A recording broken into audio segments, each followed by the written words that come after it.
Both of these patients of mine were rehabbing from a back injury, but when they used deadlifts was completely different. Christy had back pain when deadlifting, and she was told she had a bulging disc. Courtney also had back pain when deadlifting from the ground, and again, her scans showed a bulging disc as well. You must understand, though, that there is no one-size-fits-all approach to fixing an injury. A proper evaluation in an individualized rehab plan is key.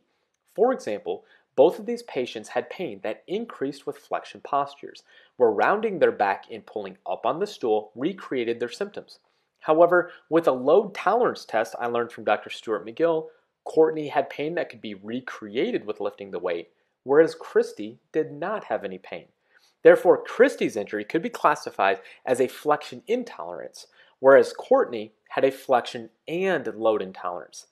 This is why I could implement barbell deadlifts day one with Christy while promoting a neutral spinal posture, whereas Courtney couldn't even perform a lightly loaded RDL without recreation of her pain.